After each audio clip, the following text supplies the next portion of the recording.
E aí pessoal, bem-vindos para mais uma aula de Física. Quem fala aqui é o professor Felipe e hoje nós vamos estudar sobre as leis de Kepler, especificamente sobre a primeira lei de Kepler.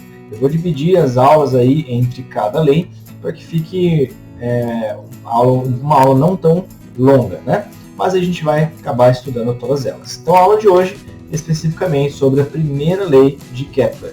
Nós já estudamos anteriormente um pouquinho aí sobre a história, né, daqueles nossos estudiosos do passado que analisaram como que era o comportamento dos astros ali no universo, incluindo a Terra, né? Então nós vimos que inicialmente nós tínhamos a teoria onde a Terra era o centro de todo o universo. Depois nós fomos vendo como que essa teoria foi evoluindo até que nós chegamos aí no modelo de hoje, inclusive o modelo que Kepler ajudou a estabelecer, a bater o martelo ali, né, estabelecer como uma verdade que nós temos hoje relacionadas ao funcionamento dos nossos planetas aí do Sistema Solar, incluindo o Sol. Bom, mas antes de nós começarmos na aula de hoje, vamos ter o nosso momento de oração? Lá, então feche seus olhos e vamos falar com Deus. Querido Deus, muito obrigado porque mais uma vez estamos aqui para estudar um conteúdo diferente, um conteúdo que nós pedimos ao Senhor que o Senhor nos ensine da melhor forma possível, que nós possamos absorver tudo aquilo que nós estamos estudando, para que nós possamos também sair aqui dessa aula, finalizar essa aula mais sábios, mais entendidos do assunto, e que isso possa nos ajudar aí mais para frente nos vestibulares que virão, nos desafios que virão também pela frente. Esteja abençoado o lar de cada um dos que estão assistindo essa aula.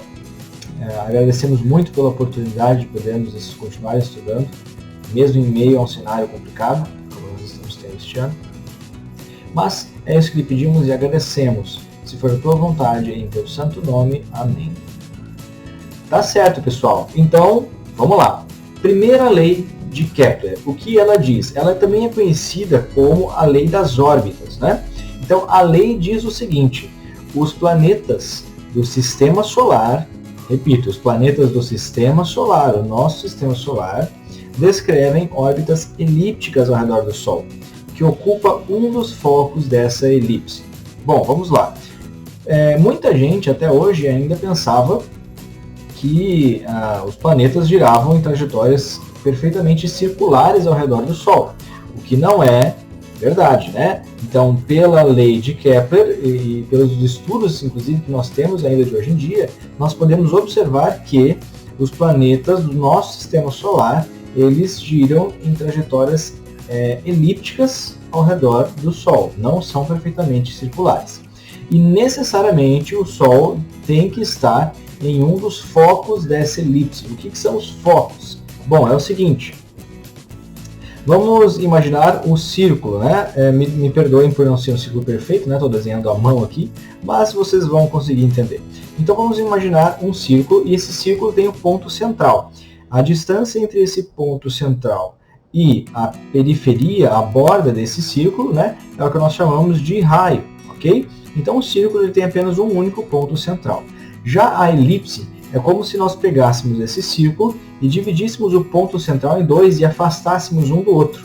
E aí nós formamos aquilo que nós chamamos de elipse. Claro que minha elipse aqui também não está perfeita, né? Eu desenhei à mão, tentei fazer da melhor forma possível, mas não saiu certinho. Mas enfim, dá para a gente entender também. Então é como se a gente pegasse esse ponto central e afastasse um do outro. E aí nós temos uma elipse. É como se fosse também um círculo achatado. Você pega e achata as bordas dele e aí você vai formar então a elipse, tá? E o foco, o que são os focos, gente? Os focos são esses pontos aqui, ó, que nós chamamos de focos, são os pontos internos aqui. Então aqui nós temos o foco 1 e aqui nós temos o foco 2. Se fosse num círculo, seria o centro, né? O centro dele e a distância dele até a periferia seria o raio. No nosso caso aqui não. No nosso caso, nós temos dois focos, no caso da elipse, ok? Então tá, essa é a definição aí da primeira lei de Kepler. Mas vamos entender um pouquinho mais sobre a estrutura de uma elipse, e isso vai ser importante a gente entender para que a gente possa desenvolver os exercícios aí que podem chegar à nossa frente, tá? Então, vindo para uma outra folha aqui, Vamos entender um pouquinho esse conceito aí da elipse. Então eu quero que você imagine que você tem um cone. Esses cones aí que vocês veem na rua, né, de trânsito, enfim, o cone. E você tem a possibilidade de fazer um corte nesse cone. Então, primeiramente, você faz um corte horizontal, perfeitamente horizontal, aqui no topo do cone. Quando você faz esse corte, o que você percebe? Você percebe que quando você olhar o cone de cima, você vai ver um desenho circular formado nesse corte, né? A maioria dos cones realmente eles não são cones fechados. Você percebe na maioria dos cones que no topo eles têm esse corte, né? Eles são vazados aqui no topo, então ele tem esse corte. Se você olhar esse corte de cima, você vai ver um círculo perfeito, que é o formato do corte. Agora, se você faz esse corte com uma inclinação, então você não corta ele na horizontal, você corta ele com uma certa inclinação. O que você vai perceber quando você olhar de cima? Você vai ver que você vai ter uma elipse, você não vai mais ter um círculo perfeito, você vai ter agora uma elipse, ok? Então, por definição, o que é elipse? E aí eu aconselho você, eu não vou nem ficar escrevendo isso aqui, tá? Eu aconselho que você pegue aí seu caderno e anote, tá bom? A definição de elipse. Você pode pausar o vídeo e ir anotando de acordo com o que eu vou falando. Mas por definição, a elipse é o conjunto dos pontos de um plano, tais que a soma das distâncias a dois pontos fixos, F1 e F2, os focos, é constante. Como assim? Por exemplo, vamos imaginar que eu tenho um ponto aleatório, um ponto aqui, ó, nesse X, ok? Um pouco mais forte aqui, ó. Vamos imaginar que eu tenho um ponto aleatório aqui, esse ponto, ok? E aqui eu tenho os meus focos, que eu chamei de F1 e F2, ok? Então, por definição, a elipse funciona da seguinte forma. Ela é o conjunto de pontos que, se eu pegar a distância desse ponto ao foco 1 e a distância desse ponto ao foco 2, em todos esses conjuntos, em todo esse conjunto de pontos, a soma dessas distâncias tem que ser a mesma. Vamos supor, esse ponto aqui, né? Vamos supor que a distância dele ao foco 1 é de 5 centímetros. Ok? Na verdade, estou desenhando até um pouco fraco, né? Vamos tentar deixar um pouco mais forte. Ó. Vamos dizer então que a distância desse ponto aqui ao foco 1 vale 5 centímetros. Ok? E a distância desse ponto aqui ó, ao foco 2 vale, sei lá, 7 centímetros. Tá certo? Se eu pegar, por exemplo, este outro ponto, um outro ponto aqui, ó, vamos dizer que eu pego esse ponto aqui, ó, ok? Então, se eu pegar este ponto aqui e eu ver a distância desse cara aqui, ó, desse ponto até o foco 1 e a distância desse ponto até o foco 2, a soma dessas distâncias tem que ser igual à soma das distâncias que eu tinha nesse primeiro ponto. E assim serve para qualquer ponto que eu estiver na periferia da elipse. Tá? Qualquer ponto que eu pegar aqui e eu somar as distâncias do F1 e F2 tem que ser igual aos outros pontos ao redor. Tá bom? Então, por definição, é assim que funciona uma elipse. Agora eu vou só apagar esse desenho de lápis aqui e já volto. Pronto, voltei. Olha só, eu apaguei esses desenhos de lápis aí porque eu preciso explicar ainda mais algumas coisas em relação à elipse, tá bom? Nós temos algumas estruturas que a gente vai dar nomes aqui dentro dessa elipse. A primeira delas é o semi-eixo maior. Como assim? Bom, vamos fazer de régua o seguinte traçado, tá? Eu quero fazer um traçado aqui, ó, a minha elipse é meio torta, mas tudo bem, não tem problema. Então eu quero fazer um traçado que corta essa elipse aqui de fora a fora na horizontal, e eu vou fazer um outro traçado que corta ela aqui na vertical também de fora a fora, sempre pegando aqui mais ou menos o centro, né, o meio ali. Ok. O que a gente chama de semi-eixo maior? Semi-eixo maior é a distância que nós temos, olha só, desse centro aqui até a periferia, até a pontinha mais afastada ali. Ó. Então essa distância aqui, toda ela, nós chamamos de A. E A será o nosso semi-eixo maior, ok? E isso vai ser importante para o que virá a seguir. Então, é bom que você faça o desenho aí no seu caderno e faça essas anotações. Então, este segmento aqui nós chamamos de semi-eixo maior, que pode ser esse aqui ou esse aqui também, tanto faz, dá na mesma, ok? Esse segmento aqui, olha só, que é o segmento aqui que pega essa reta na vertical, nós vamos chamar de B. E B, você já deve imaginar como que nós vamos chamar, né? É o nosso semi-eixo menor, isso mesmo, semi-eixo menor. Certo? E o que mais que nós temos aqui? Nós também temos uma distância que nós vamos chamar aqui, ó, um trecho que nós vamos chamar de C. Vai ser aquilo que nós vamos chamar da letra C. Qual que é o nome? Gente, não tem nenhum nome específico, tá? A gente não dá nenhum nome específico para a letra C. Mas ela é importante para aquilo que nós vamos ver agora, tá bom? E por que eu estou definindo o que é o meu semi-eixo maior, semi-eixo menor, o que é o C? C que, aliás, é a distância aqui do centro até o foco, tá, gente? Pode ser tanto do centro até o foco 2, quanto do centro até o foco 1. Então, a gente sempre vai ter a distância do foco ao centro, nós vamos chamar de C. Ok? Então, nós temos A, B e C. Por que a gente faz essas divisões? Porque com isso, a gente consegue calcular aquilo que a gente chama de excentricidade. E o que é a excentricidade? Excentricidade de uma elipse, nós calculamos da seguinte forma. Ó, o nome é assim, ó, excentricidade. Ok? Excentricidade. E nós calculamos a excentricidade de uma elipse, que nós chamamos de E, da seguinte forma. Excentricidade é a distância C do centro ao foco dividido pelo semi-eixo maior. Então, pode ser que algum exercício peça para vocês calcularem a excentricidade de uma trajetória de um planeta ao redor do Sol. E com isso você vai precisar, então, da distância aqui do centro até o foco, né, do C, dividido pelo semi-eixo maior da trajetória. Ok? E é assim que você calcula a excentricidade. A excentricidade, gente, ela mede para a gente o quão achatada é a elipse. Por quê? Porque quanto maior for a excentricidade, mais achatada é a elipse. Assim como quanto menor a excentricidade, mais circular vai ser o formato da elipse, tá? Então vamos anotar isso aqui. Então olha só, a excentricidade, ó, quanto maior a excentricidade, então a elipse é mais achatada. Mais achatada. Ok? E quanto menor a excentricidade, a elipse é mais circular. Certo?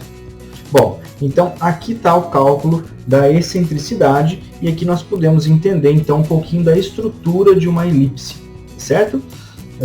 Pode ser que você acabe se deparando com algum exercício que peça para a gente calcular a excentricidade, ok? E um dado interessante também é que cada planeta tem uma excentricidade diferente, então tem uma trajetória elíptica diferente. Alguns planetas têm uma trajetória um pouco mais achatada, outro um pouco mais circular, mas sempre é uma trajetória elíptica, tá? Por exemplo, e nós temos várias tabelas aí que relacionam a excentricidade dos planetas na internet. Você pode pesquisar, de todos eles tem essas tabelas aí mostrando, tá? Mas, por exemplo, Mercúrio, né, tem uma excentricidade de 0,2056. Então, olha só, vamos colocar aqui, ó, Mercúrio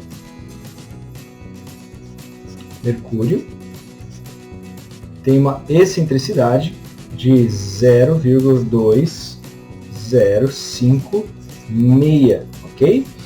E a Terra, por exemplo, qual que é a excentricidade da Terra?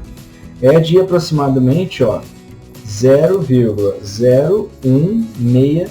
7. Então você pode perceber a diferença da excentricidade. A excentricidade de Mercúrio é muito maior, então ele tem uma trajetória muito mais achatada. Nós temos também Vênus, olha só, tem aqui o dado de Vênus. Vênus, que tem uma excentricidade ainda menor que a excentricidade da Terra, 0,0068, ou seja, a trajetória de Vênus ela é muito mais circular, embora ela seja elíptica, ainda seja elíptica, mas ela tem um formato mais próximo de um círculo do que a Terra ou mesmo Mercúrio, porque a excentricidade de Vênus é bem menor, certo? E nós temos aí todos os outros planetas. Eu não vou colocar todos aqui, mas apenas esses, porque por fim de curiosidade, né, para vocês perceberem que realmente cada planeta tem uma excentricidade própria. Bom, agora que nós já vimos tudo sobre a elipse, tudo que importa para a gente aqui nesse estudo, né, da primeira lei de Kepler, eu quero só voltar aqui novamente com aquele primeiro desenho que nós tínhamos para dizer só mais uma coisa. Bom, então nós já aprendemos que os planetas do nosso sistema solar descrevem trajetórias elípticas ao redor do Sol, e essa elipse tem o foco 2, e o Sol necessariamente deve estar em cima de um dos focos, tá bom? Então sempre o Sol vai estar em cima de um dos focos. O que acontece é o seguinte, quando o planeta, vamos pegar o exemplo do planeta Terra, né? Quando o planeta ele está orbitando aqui ao redor do Sol, vai haver um momento em que ele estará bem mais distante do Sol. É nesse momento aqui, ó, nesse ponto aqui, em que ele vai ter a maior distância em relação ao Sol. Esse ponto de maior distância em relação ao Sol, que é este ponto aqui, nós chamamos de afélio. Afélio. Ok? Esse é o ponto de maior distância em relação ao Sol. Foi uma notação que foi usada, tá? E a gente sempre vai adotar ela porque é o padrão aí utilizado até no ensino médio. Então, quando vocês ouvirem falar do ponto afélio, é o ponto de maior afastamento em relação ao Sol. Se o planeta continuar orbitando aqui, ele vai chegar num ponto, claro que pela minha escala do meu desenho, não vai aparecer, né? Mas o ponto mais próximo em relação ao Sol sempre vai ser este ponto aqui, né? O desenho está torto e não parece que é esse ponto aqui que é mais perto, né? Mas na verdade, sempre esse ponto aqui vai ser o mais próximo do Sol, tá bom? E esse ponto aqui nós vamos chamar de perifélio. Perifélio. Ok? Alguns lugares chamam de afélio e periélio, mas depende aí da literatura em que a gente estiver analisando, tá bom? Mas sempre que você ouvir falar afélio, então é o ponto mais distante em relação ao Sol. Sempre que você ouvir falar perifélio, é o ponto mais próximo em relação ao Sol, que é este ponto aqui, são os dois pontos opostos. Então é importante a gente identificar esses pontos aí, tá bom? Então a primeira lei de Kepler, gente, é isso, é uma lei bem simples, tá? É uma lei teórica, claro que a gente pode acabar caindo em algum cálculo, caso o exercício peça para a gente calcular a excentricidade, e aí ele vai fornecer as informações necessárias para a gente calcular a excentricidade, mas não é o mais comum. O mais comum nós vemos questões teóricas envolvendo essa primeira lei de Kepler aqui, tá bom? E eu já separei até um tipo de questão que nós podemos encontrar relacionado a isso, tá? Essa questão aqui que diz o seguinte, olha só, em seu movimento em torno do Sol, o nosso planeta obedece às leis de Kepler, tá? A tabela a seguir mostra, então aqui nós temos alguns planetas, tá? E a distância desse planeta ao Sol. Então qual que é a distância do planeta em relação ao Sol? Então ele relaciona aqui, ó, Marte está a 227,8 vezes 10 na 5 quilômetros em relação ao Sol. Nós temos aqui Mercúrio, eu acho que, não sei se vocês conseguem ver bem, por causa da qualidade da imagem, mas eu vou dando para vocês. Mercúrio está a 57,8 vezes 10 na 5, Terra, que está 149,5 vezes 10 na 5, e Vênus, que está a 108,2 vezes 10 na 5. Aliás, pessoal, perdão, é vezes 10 na 6, tá? Para todos eles. Então aqui é 10 na 6, não é 10 na 5. Corrigindo aí. Bom, então a tabela mostra, em ordem alfabética, os 4 planetas mais próximos do Sol. Então, baseando-se na tabela apresentada acima, qual alternativa vai ser correta? Vamos lá, primeira alternativa. Vênus leva mais tempo para dar uma volta completa em torno do Sol do que a Terra. Bom, vamos ver. Vênus tem uma distância de 108,2 vezes 10 na 6 e a Terra de 149,5 vezes 10 na 6. Ou seja, a Terra, como ela está mais afastada do Sol, a gente pode ver pela diferença aqui das distâncias, obviamente ela vai demorar mais tempo para dar uma volta completa, não é? Por quê? Porque a trajetória dela vai ser mais longa, por ela estar mais afastada. Como Vênus está mais próximo do Sol, ele demora uma trajetória, ele se desloca, né, faz a trajetória ao redor do Sol num tempo muito menor. Então, na verdade, essa alternativa A está errada. B. A ordem crescente de afastamento desses planetas em relação ao Sol é Marte, Terra, Vênus e Mercúrio. Vamos ver. Então, nós temos que ir do mais próximo até o mais afastado. Nós podemos ver que Marte não é o planeta mais próximo, é Mercúrio. Então, a ordem crescente deveria ser Mercúrio, com 57,8, Vênus, com 108,2, Terra, com 149,5 e depois Marte, com 227. Então, está furada, essa B também está errada. C. Marte é o planeta que demora menos tempo para dar uma volta completa em torno do Sol. Ele está dizendo basicamente que Marte então deve ser o planeta mais próximo em relação ao Sol, mas nós podemos ver que não. E desses 4 aqui, ele é o que está mais distante. Então essa C também está errada. Por último, Mercúrio leva menos de 1 ano para dar uma volta completa em torno do Sol. Galera, é o seguinte, a Terra nós sabemos que ela demora 1 ano para dar uma volta completa em torno do Sol. Se Mercúrio está mais próximo, 57,8 e a Terra 149,5. Então, se Mercúrio está mais próximo do Sol, ele demora menos que a Terra para dar uma volta completa em torno do Sol, ou seja, menos que 1 ano. Logo, a resposta certa é a alternativa D. Então, esse é o tipo de questão que vocês vão se deparar aí quando vocês estiverem falando da primeira lei de Kepler, tá certo? Vocês podem ver que não é um conteúdo muito complicado. E nas próximas aulas nós vamos continuar vendo as outras leis de Kepler. Nós temos mais 2 leis para estudar, tá certo? Qualquer dúvida que tenha ficado, a gente vai tirando nas próximas aulas. Obrigado por assistirem essa daqui. Valeu, falou e até a próxima.